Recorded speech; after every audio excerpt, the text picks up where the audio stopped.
What's up, guys? My name is Daniel. I draw cards and turn them into 3D prints using HueForge. Today we have the Artist Series episode 3. This is probably going to be the most color match episode to date. These images from Kek Creations. If you don't know, she is a 3D modeler. She does amazing work with flexies, dragons, animals, toys, all kinds, but she used to do 2D art. Today she sent me some of her most creative work, and we are going to HueForge it.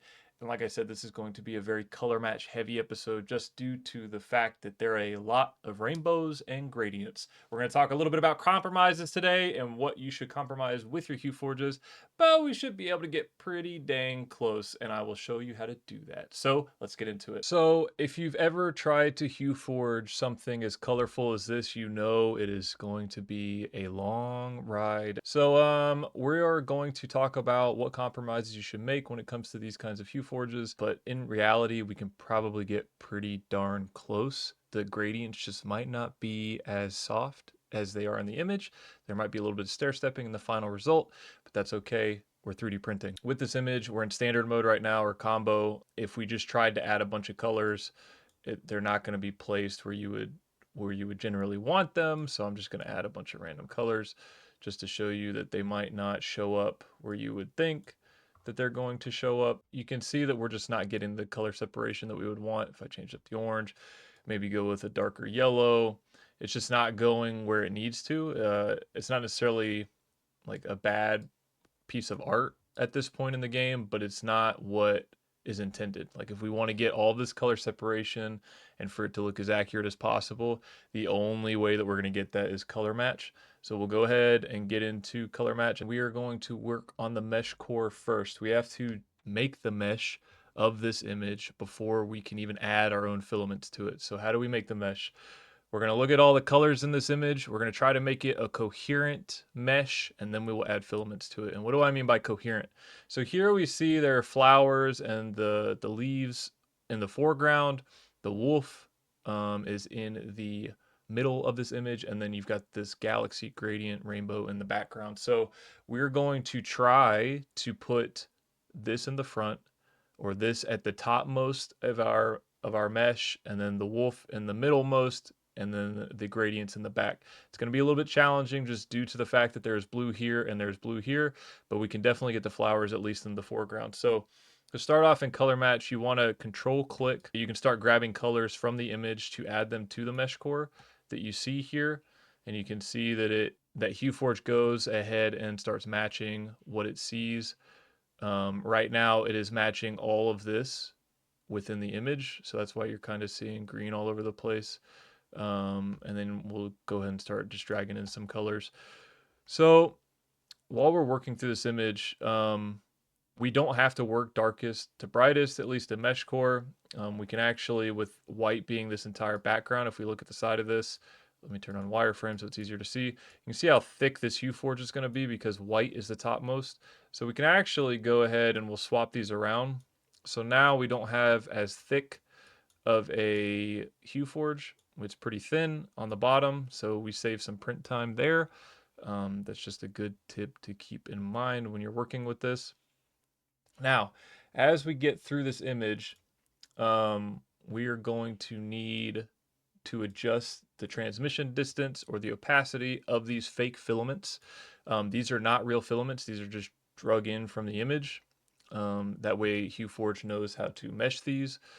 So we will, as I get through adding the colors that I want from the image into the mesh core, you'll see what I start to talk about as far as, blending and adjusting TDs. I don't want that red. Give me a dark. Okay, well, we'll use this. Let's grab a yellow. Well, we have this yellow. I think that we can just go all the way to the top with the green because, like I said, the petals are in the foreground. Not petals. The leaves are in the foreground. So we can go all the way to the top. We can probably come up with this. I think this is a 5. Yeah, we need to bring this TD. So this is a real color. This is or a real filament. This is Polylight white. We need to drag in a fake white. I'm going to disable this. I'll disable this. So this is our fake white just because it's a low TD. and it's just easier to work off of. So this should be turned off. So it gives me more control to blend as I'm going through this image. That's why I decided to use this fake white for the mesh core. Let's go ahead and grab a couple more purples, like from here. This is starting to look pretty good. We might need another white somewhere around like here. And the reason that we would want this white, like I said, I'm just trying to get the general colors that I see here, and then we're going to adjust the TDs of these fake filaments so that we'll get all of the blending range between these colors. So as we look at it from the side view, you can see, let's turn on wireframe so it's a little bit easier for you to see. Like I said, the plants, the leaves are on the topmost part of this HueForge, and then the wolf will be sitting behind it. You can see the yellows are up here in this mesh. So back here we have this yellow that's a little bit above everything, but then we have red directly underneath it. So it's pretty coherent as far as like the stair stepping goes. You can see we have a pretty drastic change from the blue and purple to the red and yellow, but that's just because of where we are located in this mesh core. So let's go ahead and we'll turn off wireframe. How do we get less stair stepping? We need to tell HueForge to blend these colors together. So instead of having this stark contrast between the dark purple and the bright purple, we can actually click on the fake flag and you can see that it is selected with the blue box around it. You can hit T for toy on your keyboard and we can use the mouse wheel to scroll up and we can see that it is now a 3, a 3.5. So this is actually adjusting the TD of this fake filament and you're gonna get that blending range. So now it's not just solid color like where we were with one, where it's this dark purple.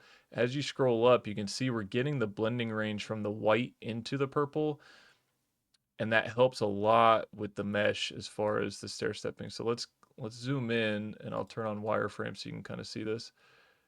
You can see it's adjusting where exactly the mesh is getting built up based on how it's blending between. You get all of this range in between. Now, if we had a more simple image, we could get like, let's say that we just had purple, black and white in this image. We could actually just throw like white down here and purple up here, make purple super transparent, and then all of this in between would be, you know, anywhere from light purple all the way to this like dark, really saturated purple. So right now, we'll hit T again. I'm going to bring this down because I don't want this red to fill in. So we're about at 2.5. I'll hit T again so that locks it in at a 2.5. What else do I want to work on? So there are these areas right here with this blue. We'll select it, hit T, and we start to bring this up just a hair. And now we won't have that crazy stair stepping. It'll be more gradual as you're printing this. So we'll lock that in. Let's turn off wireframe. What else do we have? So we have this white. As you can see, when I hover over this white, it shows you in the mesh core where HueForge is trying to match it. So we have it in this general area. If I click on this and we start to raise it or lower it, we get that blending from blue into this white. HueForge is actually going to match, like let's say that I have another white all the way up at the top. HueForge is going to match the lowest white no matter what. So that's where disabling layers comes in. You can see here in the wolf's fur that we have all of these pits. That is due to HueForge matching it down low. This is where it becomes a little bit challenging. So let's go ahead. We're going to bring this white up just a hair. We can actually disable these whites. Wow, that brought that all the way around. What do we have issues here? Oh, we still need to blend red. That's the problem. So I think that we'll actually just keep white. We'll just get rid of the white on the bottom and we'll just leave this white up here. So then purple will be the base color and we'll work our way from that. I think that that actually will look really good just because I want the fur to be matched up here. I'm trying to fight a lot of different colors in this mode right now, but I like the way that this is turning out so far. So let's actually, we'll select this red. I just want to see what kind of blending we can get from the white areas to give it a little bit more subtlety. You see up here, we'll get this, bring this up just a hair so it blends a little bit more, and we'll get the yellow and we'll give it some more orange areas. And we might, yeah, we'll bring up the yellow just a hair. That way, so when I'm bringing the TD up, I'm sure you can see in the mesh core where now we have this orange down low because we're going from orange into yellow. And it's mixing these colors similar to like mixing paint. Right now we have a lot of purple. We don't need all of this purple in the dog's fur or in the wolf's fur. So we're going to grab another blue and we're just going to set it right about here. We'll bring black down. It's fully saturated, so we don't really need all of that. Let's go ahead and we'll raise the TD of this just a little bit.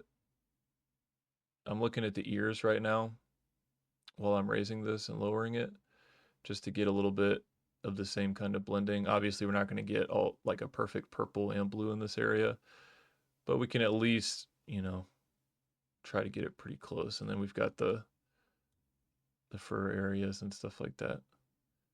So I think that that's good where it's at. We've got some purple up here. We've got some blue right here. I think that's looking really good. All of these purple areas are right around here. If we come down, we can get really close to how the fur looks. And we'll give ourselves a little bit more blending because it's just at a 0.5. Okay. So what are we missing here? We're missing that super contrasty yellow in the flower. We're missing this like darker pinkish area, purple, magenta, plum. That's the color. We're missing that. We can easily bring that in. So let's bring this white down. We might come down on the TD to a 1.5. That gives us a little bit more room. Let's grab this plum, control, click. We did not lock this red in. When you don't lock the red in and you start scrolling on this, it'll just keep scrolling it up. So just make sure that if you're scrolling on your scroll wheel and it's not moving, it's because you didn't hit T again to lock in the TD. If we look at it from the side, we have a few spikes. That's just the pixels that it's trying to match up. So if we add a fast spike removal, it really cuts down on that. If we bring this red down, then we should be able to bring the TD down of this filament, this yellow, and then that should brighten up this area. Let me see, I might be able to grab a yellow that's a little bit brighter. But yeah, that might be a compromise that we just have to make, which it doesn't look bad. I don't think that any part of this looks bad right now. So we're pretty dang close. There's some spots here that we're going to have a little bit of stair stepping, but realistically, not bad. Not bad at all. Let's try on wireframe. You can see just because we're going from the white, the blue-white areas all the way up to the red or the yellow areas, but it still looks pretty good. So now that we have our mesh made up, we are going to go over into our color core. Okay, that was not that was not what I wanted. So I'm just going to go ahead and disable all these colors. We can start fresh. We've got black and white. We used, I want to say, what was the TD for this? 1.5. Okay, so we're going to get, with all of these, let's go back over to our mesh core. You can see what the TD values of most of our filaments, our fake filaments are. So we need to go into the filament library and get filaments that are semi-close to bring over into the color core. They don't have to match 100%. Now it's like a gradient in between from this dark purple to this light purple. Now we could do this a different way and we could actually use just white. And if we needed a super contrasty, I'll just show it right now, for example. So if we took this, we hit T and we just bring purple all the way up, you can see that now we don't need this light purple necessarily. We can just use a white filament to blend. Consider we have all these colors in this. This is not the most ideal way. I would just try to grab the colors that you can and blend the best that you can with certain colors. But yeah, that is an option to get all of the color range in between. So if we had like 2 or 3 colors, it'd be a little bit different. Well, we would approach this image a little bit differently. So now, like I said, we'll go over to color core. I'm going to start grabbing our purples. I do not have a lot of these filaments in high TDs. So we're going to, with this image, and there's another rainbow image, we're probably going to just make it in HueForge. We're probably not going to print these out because they're a little bit too much. We'll see. And if I have to, I'll cut to where I have actually made it printable for myself, like in person. It might be a good idea for me just to make it a little bit more printable. So we'll see. We'll see what happens. Let's grab this Polylight purple. We can grab a darker purple. I think I have, yeah, the army purple. We'll bring that down to 5. We'll bring this to here. We can bring in, let's grab black. I've got this charcoal black. We'll grab this blue, 3.5. That's doable. So we got a 2.8. Polylight azure blue, really pretty blue, by the way. I'll bring that to here. What is this? Ice blue, 2.5. We can probably use aqua blue for that. Bring that up to here. What was this? White, 1.5. This is where cotton white from Polymaker comes into play perfectly.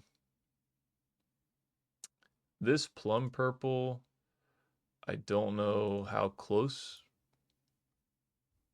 we have in the library in general. I know I don't have any. Saying Persimmon Galaxy purple's kind of close. I don't know. I don't really have a good plum purple, so for the time being, I'll just use Persimmon in place. Which, that looks pretty. That looks pretty. Let's grab like a red. We'll see what we can do. I think that these were pretty, yeah, 3.5, 3.5. You don't have to match them up, but I'm just doing it for the sake of the video to make it easier to follow.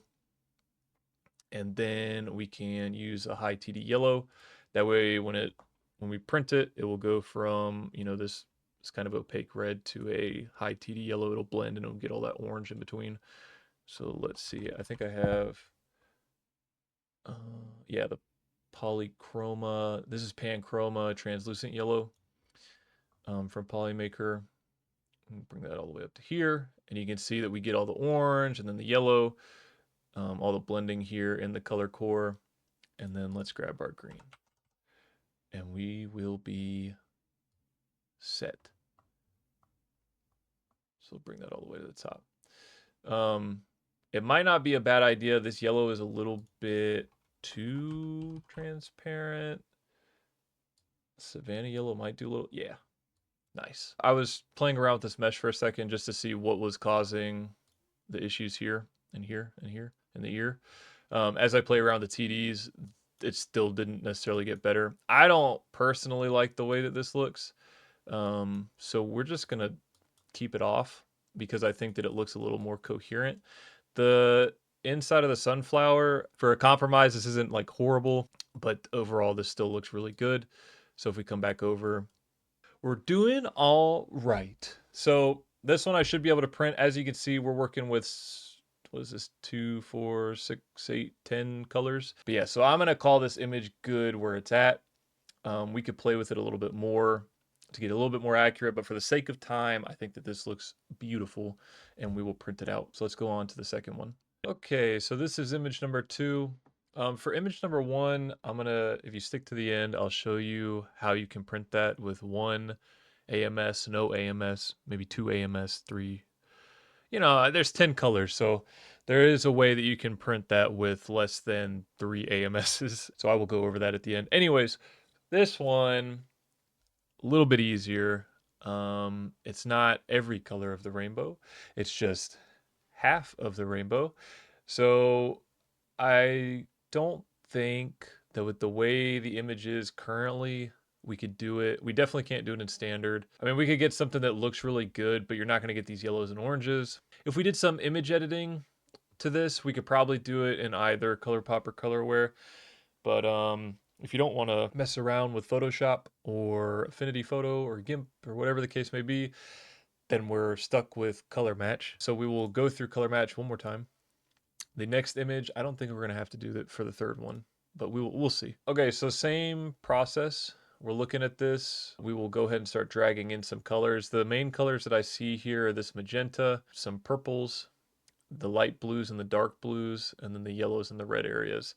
So the yellows and red areas, those are going to be a little bit tricky as far as where they're going to be in the mesh.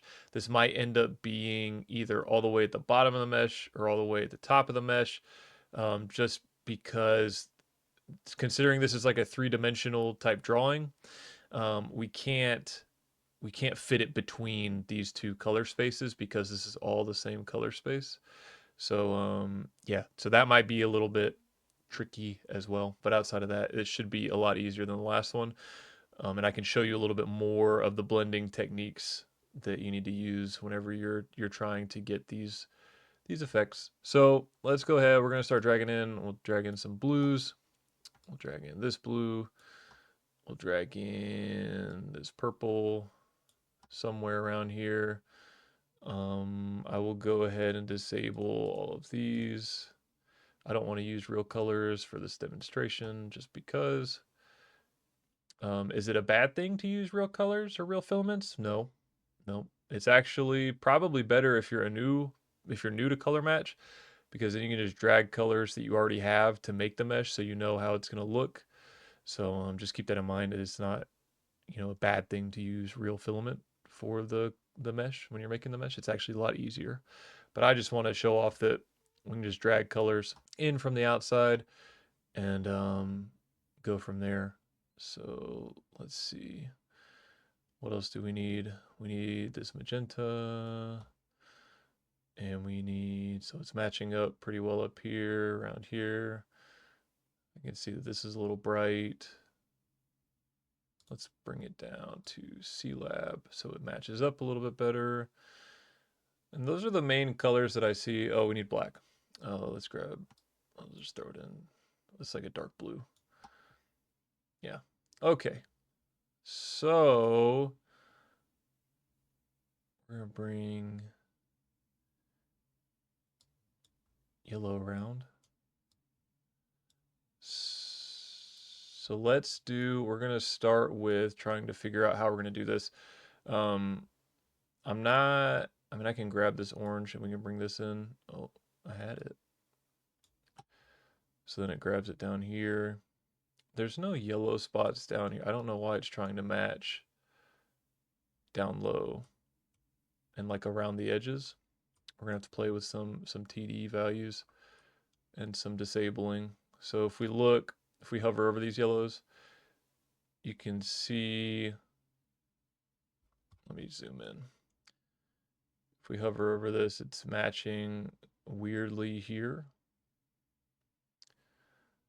So let's click TD and we just bring up the transmission distance a little bit and it gets rid of all that. Now, it's looking a little bit dark in the petals because we have black underneath or this like dark purple. So if we give it a little bit more room, it should be okay. And we honestly might want to bring like white up here instead of this. That way it's brighter. Okay, so let's take a step back. Let's look at this image. The parts that we need to work on are the wings up here. And we're gonna have some weird issues just due to the brushes used for this image. And we're seeing a lot of the texture, like I said, within the image. So I'm gonna be fighting that while I'm trying to get this to match up perfectly. So we can see that the yellows right here, they are matching the topmost color So if we actually click here and we'll hit that D again, now you can see it changes it back into that white. And now we might need to bring this in. And what is this? 7. So this is at 6.4. So we can actually bring this down to there.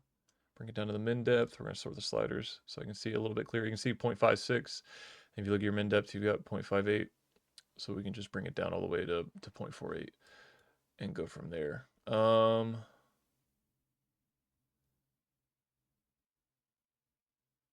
That dark blue is super strong. Let me bring it up to about like a 6.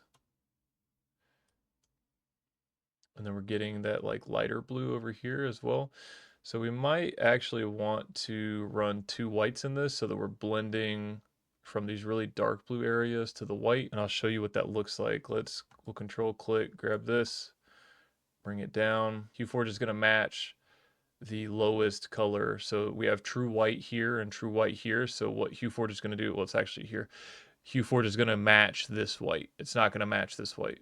So what we have to do is we have to disable these layers until HueForge basically don't match this, but we want you to blend. So I'll increase the transmission distance. Oh, this is funky. Oh, okay. So what's happening here when I adjust the TD of this color, it's also adjusting the TD of this, which is not necessarily intended. That's why we're getting like these funky blends.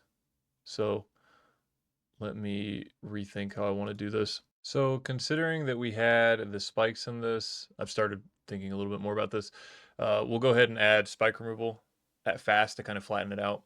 That was kind of why we were seeing a lot of artifacts in the speckles, not only because of the texture brush, but spike removal is super powerful in the way that it can bring it right around to where we want it. So I'm kind of battling these yellows here. Probably don't need this white now. Considering, like I said, HueForge is going to try to match the lowest of whatever color you're using. So we will probably need to take the TD of this and raise it up a little bit to get the blue areas, or not the blue areas, the magenta and purple areas around here and up at the top. The thing that I'm really battling right now is these yellow splotches. I'm trying to figure out what. There we go. Nice. We'll come down on that. Yeah, we don't need all of that room. Perfect. Okay, so we just had to bring the TD down, and you can see that this is yellow. It's a yellow glow in the actual image, and there is a little bit of this yellow glow here in the actual image. So sometimes you just sit back and you kind of, you got to really think out what you're trying to accomplish here. So this is going to be a really thin print. All of these equal signs means that this orange is already saturated to the full amount. So even if we have it all the way up to here, it's not going to change the depth. So this is going to be a really thin HueForge print. I like where it's at right now. Obviously, these blues are not necessarily what we want, but considering we're in the mesh core, we're just building the mesh based on what colors we see. It should be okay when we come over. So yeah, so I think that we are good to go ahead and go over to the color core. This image is very challenging. I will not lie. All of these images have been quite challenging. So you kind of just have to grab some colors and start playing with their TDs, at least the fake filaments. If you play with TDs of real filaments, like if I go and grab a color out of my filament library and drag it into the mesh core and start messing with the TD, it will mess with the TD in your filament library. You don't want to do that. So if you're going to mess with TDs to try to get blending range, like from this magenta to this white, you want to use a fake filament because you just don't want to lose your actual TD values. So now let's go over to color core and we will start adding these colors.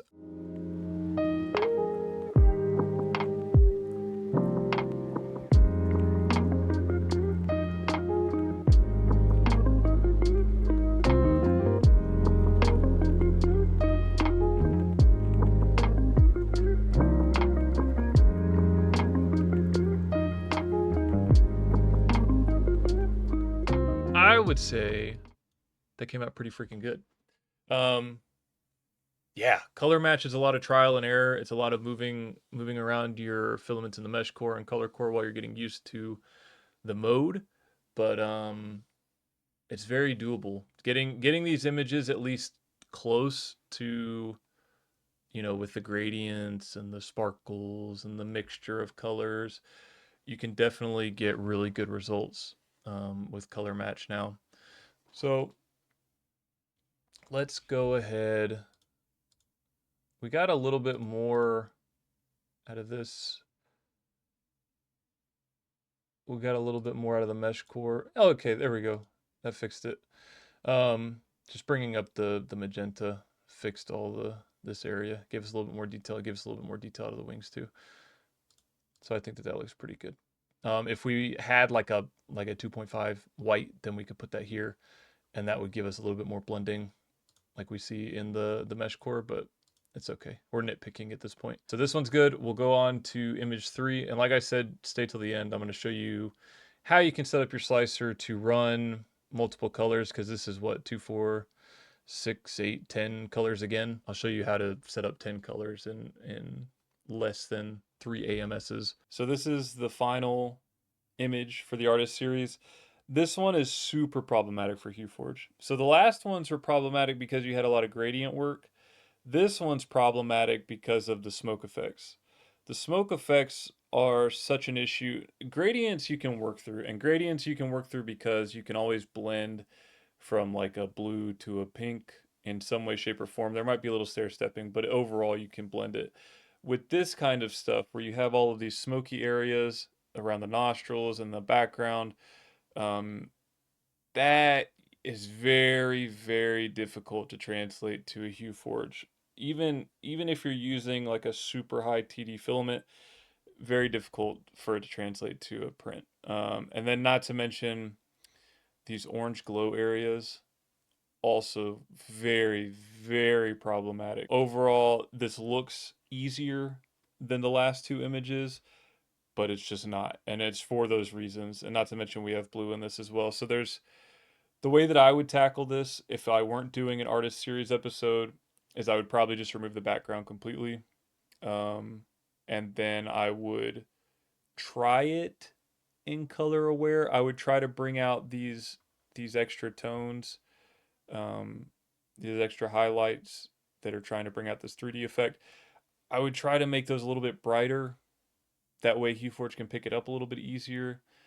But in general, this is one where I would compromise. This is one where I would just stay in standard, use a grayscale, and then throw an orange in just to kind of give it the general effect that you're going for. So that's what we're going to do for this, just to show that you can still get pretty good results just using base colors. And the great thing about HueForge is you don't, nobody else knows what your source image is unless you just show them. Like a lot of my personal designs, I would say only 2 of them out of all the cars that I've drawn and turned into HueForges actually match the images that I drew, just because they were so problematic in this way. You know, there are different compromises that you need to take. And even with the last 2 that I showed, there were compromises that were a little bit smaller, but this just being with as many smoky effects and the glow as well, very, very difficult to accomplish. So we're in standard. We can mess around with the brightness enhance features. We need to bring in a gray. I don't think that I want to use white on the top end. I think that this would be a good penumbra gray from Chrominal. For the top end, we might bring in, okay, maybe we do need a little bit of white. We'll bring in a super high TD for some details. Oh, this looks kind of wicked. But yeah, this is just kind of one of those images. I think that the problem is the 5.5 TD. But this just kind of shows one of HueForge's downfalls, which is the smoky effects. Like even with this, if we turn on wireframe, it's just not going to look, it's not going to translate very well to the printer. I have permission to do some variations on this particular artist's work. I told her up front that, you know, these are not exactly the easiest, so there might be some compromises. And she was okay with it. She totally gets it. She also uses HueForge and is a 3D printer. So, but like I was talking about, like if you showed me this without even looking, like if you didn't know what the source image is, like this is still a super cool looking HueForge, right? Like my stuff, like I was saying earlier, 90% of it does not match what the source image looks like. So this just shows how much of an art tool HueForge is, less so how it is a imagery creator. And the reason that I say that it's not so much an imagery creator is just because there are some instances like glow and smoke that just is so challenging to get the intended results, the results that you're going to want. I think that it's super important for people to know, for you watching, that it's don't look at HueForge as the imagery creator. Don't look at it as you're just going to throw an image in and you're going to plop out the exact same image. Look at it as an artist tool, because even here, maybe I don't like the orange. Maybe I just want to mess around with a purple. Now we've just added a completely different look and feel to this image, and nobody would know that this is the base image. So there's a lot of cool things that you can do with, you know, with different images, different effects, different styles. So just don't be afraid to play around with it. Don't be afraid to venture outside of just trying to recreate the colors, because you can get stuck, especially if you're just starting out. You can really get stuck trying to figure out exactly how it needs to blend, and the different effects that you can get out of HueForge and stuff like that. So yeah, I want to really stress that to everybody that watches, that HueForge is not an imagery creator. I can go on about that for days. I will print the first two out, and then I will show you the results. So this is for the people that only have one AMS. Basically what you're gonna do is you're gonna go into your slicer, you're gonna set up, let's say that you have a 5-color print. You are going to set up 1, 2, 3, and 4, and then you will set up your 5th color for slot 1. Now, why would you do that? What you're gonna do is, whenever you hit print, you are gonna yank that filament out of slot 4, and then you are gonna get a notification on your phone after it prints color 1, 2, and 3. It's gonna say, hey, I'm out of filament in slot 4. At that point, put that filament back into 4. You're gonna put color 5 into slot 1, start it. Then it'll print color 4 and 5. You can keep doing that infinitely. You don't have to only do that for 5, 6, 7, 8 colors. You can do that for 28 colors. I mean, it does not matter. So that's the beauty of HueForge and Swap by Layer. Could I set up all 3 of these AMSs for a 10-color print? Absolutely. Am I lazy? No. No. You are. Anyways, it just makes it less of a hassle, and I can use both of my printers. I don't have to worry about, you know, hooking all of them up to one and then having one not running. I want to be efficient. I want to run all my printers at one time. So I hope that that helps you in some way, shape, or form, because I know a lot of people just don't understand that you can run as many colors as you want out of one AMS. You don't have to buy 76 of them. We finally have our printed results from this amazing artist. Look at how clean that color change came out. This one looks amazing. And the second result that we have for this episode came out even better. I would like to give a huge shout out to Kek Creations for letting me use their artwork for today's video. I think that she is going to post these on Patreon, maybe some other socials, not sure, but I will link everything down in the description for you to go check out their work, and I hope to see you in the future.